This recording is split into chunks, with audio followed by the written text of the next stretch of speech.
I'm very excited about this new program, Sell It Today, Sell It Now, The Art of the One Call Close. And to give you a little background how I created it, I, of course, live my life looking for ways to better teach people in sales. I'm always looking for technique, strategies, everywhere I go, because my life is training salespeople. It's my passion. Well, I got hired years ago by a company, a large company. They have 500 salespeople. And whenever I do a custom program, I go into the company, analyze their training, because I want to know what they teach their people. I don't want to come in and teach something contradictory to their beliefs or their strategies. So I spent a week with their training director, Pat Leiby. And after a week, I said, Pat, what you teach your people is so good. I have to work with you, if you'll let me, to co-author a book. And I've been asked by many people to do that, and I've never found the material I felt was so valuable for my students. Well, I worked with Pat. We wrote the book, created an audio program, and then, of course, are now putting this on video for you to enjoy. Now, as we do, I want you to realize when you hear the title, Sell It Today, Sell It Now, The Art of the One Call Close, please realize we're talking about one call, not one time. See, some of you have a one-step presentation and closing sequence. And you know that 98 to 100% of the time, if you don't get to check that presentation, you'll maybe never see them again. Now, that would be closing it today. Some of you have a two-step process. You go in for the first call, gather data, come back, present, and then close. Some of you may have a three-step process. What I want you to realize in this program is whatever your goal is on that call, you must accomplish that. So if there's 3 visits, visit number 1, I must get this done, that's closing on that call. Visit 2, I must get this accomplished, closing on that call. And visit number 3 is when I go in and get the check, get the final commitment, get their approval, close the transaction. Okay? So open your minds to this now and tailor-make it to your situation. Now, the first thing we have to realize that in every selling situation, there are only 4 key obstacles to be overcome. And this is from the moment you meet someone to the moment they own your product or service. Now, understanding and working on these 4 keys will help you quickly lower sales resistance and increase sales acceptance. Thus, you'll reach the goal of the closed sale today. Now, let me start off again by saying there's something important here we must discuss. You see, the amount of sales resistance that a person has when you start a selling situation depends on how they met you. In other words, if the sale is buyer initiated, they call you, they walk into your office, they're the ones looking for the product. If they are the ones that contact the company, that is called buyer initiated, and there'll be less sales resistance. When you contact a stranger with a telephone call, or you go to their business, or you knock on their door, that is seller, which you are the seller of the product, initiated. So when the seller initiates the original contact, there's high sales resistance. Now, I think you realize that when you have a referral and the people send you to meet a friend or relative, there's a lot less sales resistance because they've been told good things about you. So again, keep in mind, one of the first keys in this process is you must determine how much sales resistance there's going to be based on that selling situation. Now, for our example, what I want to do is take it and make it the toughest sale you can ever make, so there'll be 100% sales resistance. Now, there's 4 key obstacles in any selling situation, as I mentioned. The first, of course, is trust. Most people, when they meet a salesperson, start with a feeling of, I feel no trust. Now, our goal in our presentation is to move that from no trust to some trust to lots of trust. Because, see, no one will really let you persuade them to invest in anything if they don't trust you. So, you must work toward helping them think, I feel some trust here. Then, of course, the second obstacle is need. Most people, when you present a product to them in the beginning, say, you know, I feel no need. Our goal in our presentation is to move them and change their mindset to one of, I feel some need, and hopefully you can move them to where, boy, I really need this product. Your third obstacle we must overcome is help. Meaning, most people start off with, I might trust you now, I might really need the product, but I don't know if I want to invest in it with you. Meaning they can have a friend in the business, they might know another company. So no one wants to ever admit they're helpless. However, you can help someone see that you provide answers in areas where they may not be as well informed because you are the professional. And you know exactly what's best for them based on your experience. So you need to change their mindset to one of, I want your help, you see. They want you. You're part of the equation now. And then, of course, the fourth obstacle is hurry. They may trust you now. They may have a need. They may want your help. But now we have a challenge in a procrastinating society where I feel no hurry. Tie in with the word hurry the word urgency, because one of the keys to a great presentation is we must create urgency throughout the entire presentation. Now, unless there's an emergency situation, no one is going to be in a hurry to purchase anything. Your job is to help them see that by taking care of the buying decision today, they'll be better off than if they wait. They need to think, hey, I feel some hurry here in order to take action. Now, the average person starts every sales situation with a high degree of sales resistance. Now, remember, it depends on how the original contact started. To just have you remember that, a referral, lower sales resistance. They contact you, lower sales resistance. You call them, contact, you start the process. They don't know who you are when you begin. High sales resistance. So when I started to develop this program, I thought, how can I visually have people see the process of reducing sales resistance and increasing sales acceptance?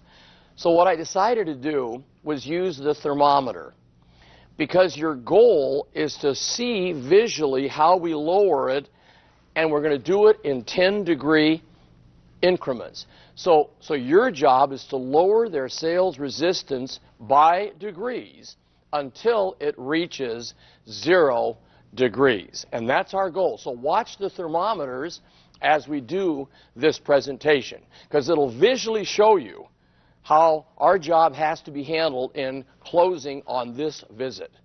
Please realize too many salespeople who are untrained try to increase sales acceptance before they've done an adequate job in the proper sequence of reducing sales resistance.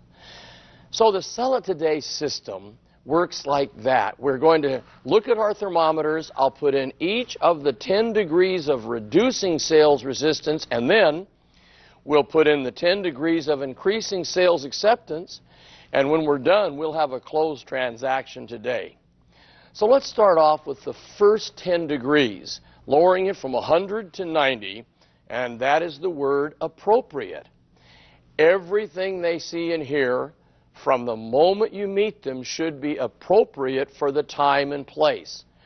What this means is that everything you do, everything you say, your dress, your look, everything must fit the situation. Let me give you an example. You wouldn't go into the McDonald's hamburger restaurant and see someone working the counter in overalls. That, for that situation, is inappropriate, and you might lose some trust about this organization, this company. On the other hand, you wouldn't walk into McDonald's and see the man behind the counter wearing a full Brooks Brothers suit either. So everything must be appropriate. Your look, your dress, your original greeting, your handshake, if it's appropriate.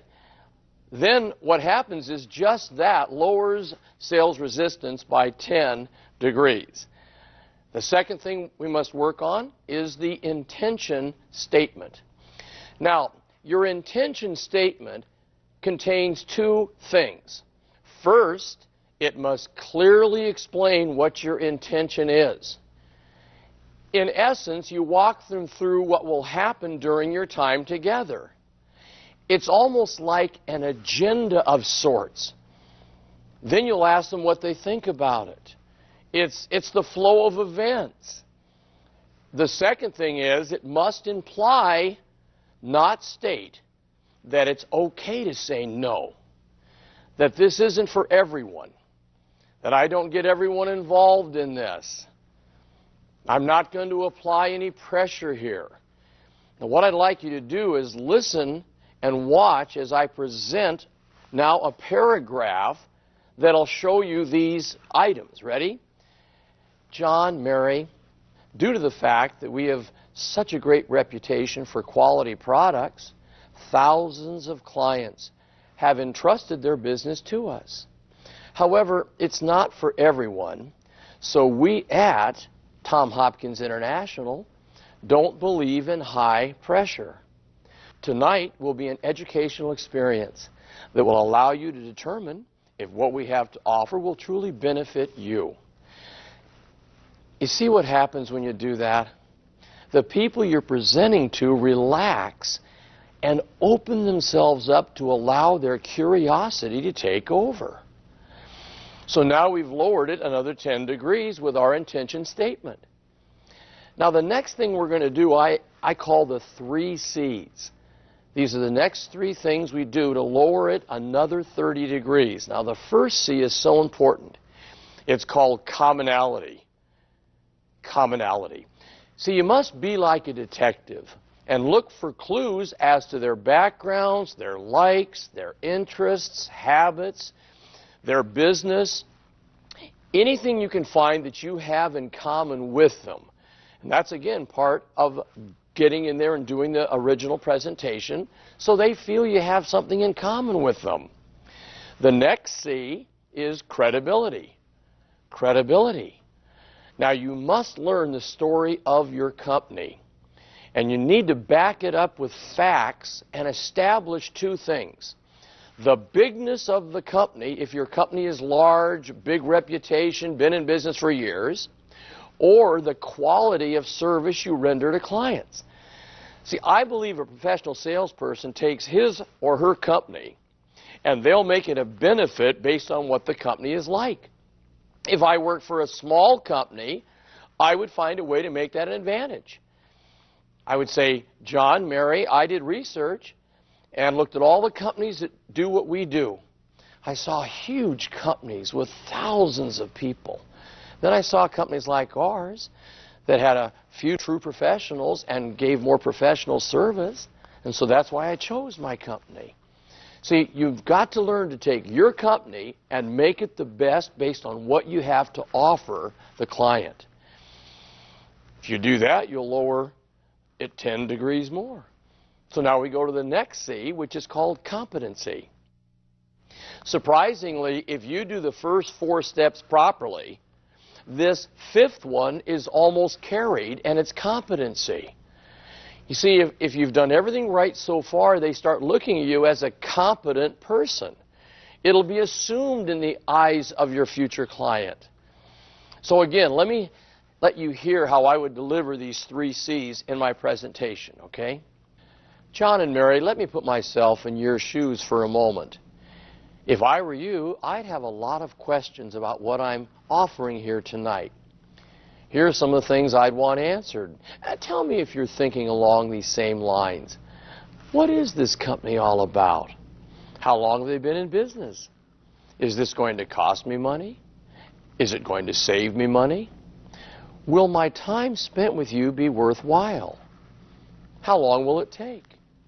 I assure you I will answer these questions throughout my presentation. But before we get started, are there any other questions in your mind that I didn't mention, so I can be certain to answer them as well? You see, if your questions match theirs, which those will, that's exactly what most people are thinking, they perceive you as competent because you're like them. Now, I'd like you to try this idea. It's best if your questions are jotted down in your own handwriting on a page of the legal pad. And it's almost like you were just thinking about these questions before you arrived. Then, of course, you've taken your pen and you've asked them, are there any other questions that I can cover?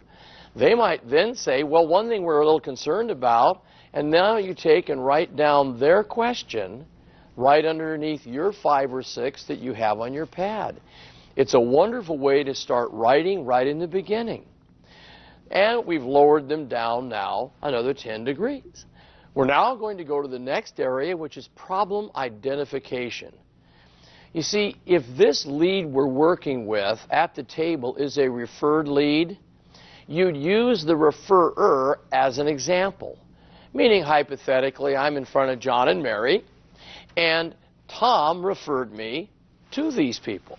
Well, of course, I would say, you know, Tom has told me that he discussed with you his previous challenge with, whatever their challenge was. You apparently agreed that you have the same challenge. Is that right? Now, if it's not a referred lead or a previously unknown product, you'll isolate their challenge with good questions and statements. Kind of like this.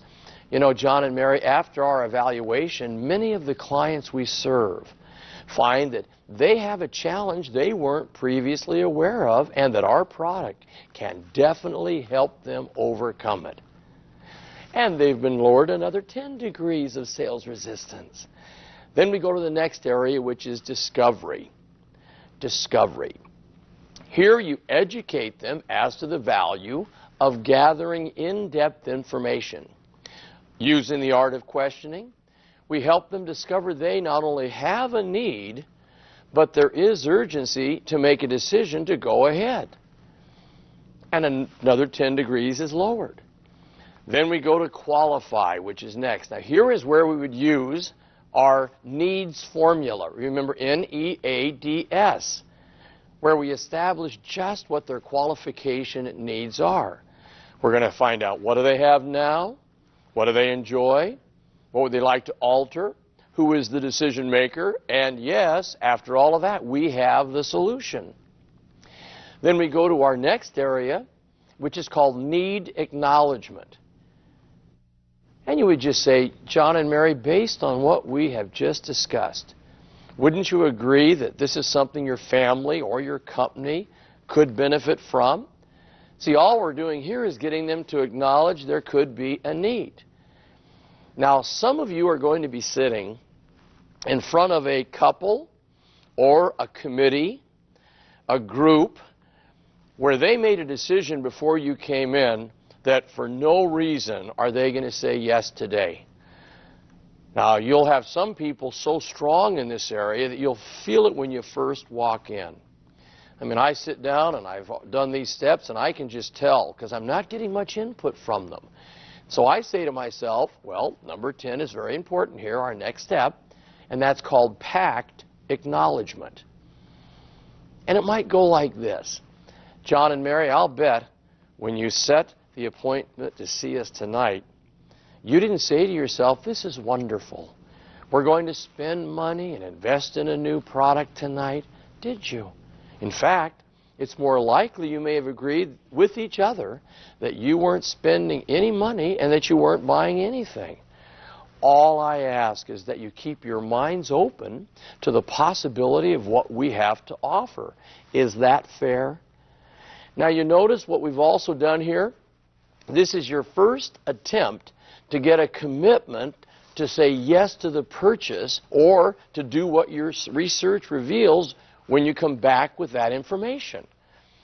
So if we've done all that right, you notice they had 100% sales resistance. We then have got them to some trust, we've got the need, and we're now to 0 degrees on our sales resistance thermometer. So now it's time to go up the other thermometer, which is our sales acceptance thermometer. So let's move to increase that sales acceptance. Ready? The first thing we do down at the bottom of the thermometer is we start with product identification. When your recommendation as to the product or service is selected, you let them know how exciting the results are. See, if I came back on the second visit, I'd start off by establishing rapport, as we always do the next time in. How have you guys been? Gee, it's been 4 days. Anything new and exciting in your life? The weather's been kind of funny, hasn't it? In fact, I think we're about 8 degrees warmer than normal right now. See, we get the rapport established, visit a minute, and then you'd say, you know, John and Mary, based on the information you provided the last time I was here, our recommendation for you is, and you'll let them know what you feel is best for them. You'll now discuss company experience. You see, help them to understand how large a client base has been satisfied. You might say it this way. You know, John and Mary, based on all the years and thousands of clients we've served, most of the recommendations we have tonight are similar to all the other people that we've satisfied with our product. Then you'll go to the next area, which is salesperson expertise. You see, it's important they know that you are a professional. So you're going to share with them your track record with the company. Now, of course, if you're new, and this can be a challenge if you don't have much of a track record, but what you can share with them is that you are, in essence, the go-between and are supported by experts at the company. Something like this. You know, John and Mary, I chose our company because combined we have over 100 years of experience just in my manager and the 2 people I work with. So we're really on target as far as what we can do for you. Also, you must express that these recommendations are the sum total of some of the greatest expertise in your field. Always do this too. Have third-party information available. This can be photos of yourself receiving an award. It could be that article in the paper that you got put in because you were the top person last quarter in your company. It also can be letters from satisfied clients. These would be those proof letters. For example, try it this way. John and Mary, here's a letter I received from a client who said yes to what our research revealed. And you hand them the letter. I will suggest, if it's a long letter, use a yellow highlighter so that their eyes go to the main things you want them to pick off of that letter. And you've increased sales acceptance another 10 degrees. Now we go to third-party endorsements. This is where you show positive articles from the newspaper or magazine about your company. And please, as a professional salesperson, whenever anything comes out in the paper, the magazine, about your company and it's positive, take it out, laminate it, make sure you keep it clean and crisp so you can show the person. See, people believe what other people say about your company more than what you say about it. And we've increased sales acceptance another 10 degrees. Our next area is called product features. Be sure to answer the prospective client's question, what's in it for me? By providing a fact and a benefit for each feature of your product or service. In other words, there's a truth when people are listening to you at the table. It's not a conscious, it's more of a subconscious reaction. You tell them a fact about your company. We're large, we're the best in the business, we have the greatest reputation. They're subconsciously sitting there, and this little thing is always going in their minds. Well, what's in it for me? What's important to me about that? So it's important when you state a fact, you then follow it up with a benefit.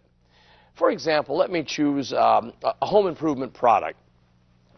Let's just say that I'm in the replacement window business and we have fabulous new windows that are not only energy saving, they're beautiful, they increase the pride of ownership of a home, thus the appreciation and value. Great product. I might say this is a fact. You know, John and Mary, our windows are made of the finest and highest grade aluminum available today. Well, of course, they're sitting there saying what? What's in it for me? So what? So then you follow it up with, because of our construction techniques, our clients find that they enjoy significant savings on fuel and maintenance. So now there's the benefit. And we've again increased sales acceptance another 10 degrees. Let's look at the next thing. It's presentation demonstration. Now you would present your proposal, the research you found, the product benefits, and you're always going to be doing it in this formula. You're going to give them a fact, follow up with a benefit of the fact to them, then you're going to try to create, with what you say, a sense of urgency, and then you're going to ask or request for their feedback. So again, fact, benefit, urgency, request for feedback. Kind of like this. Ready? You know, John and Mary, as we mentioned earlier, our windows are of a very high quality. What that means to you is that you'll spend more time enjoying the view through them than maintaining them and working on them.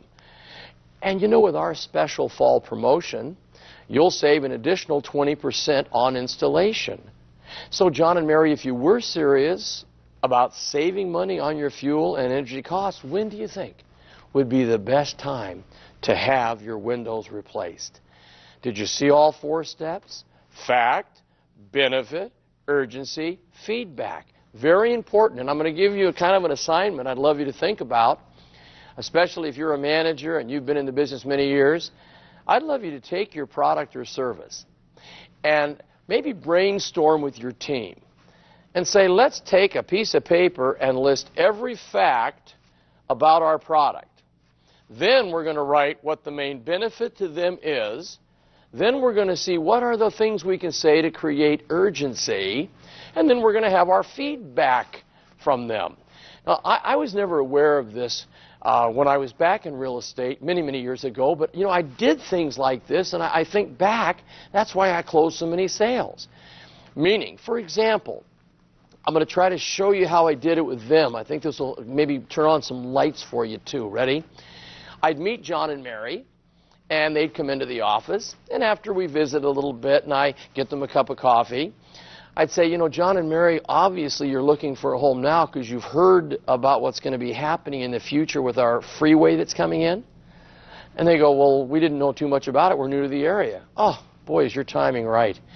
You see, they have already proposed the freeway. And as you're probably aware, whenever a freeway comes in, bringing more people, easier to get to work, there's just a jump in appreciation in property. So, wow, great timing. Now, that is the first time of imprinting in their mind urgency. Then, of course, I'd show them homes. I find the one that they like.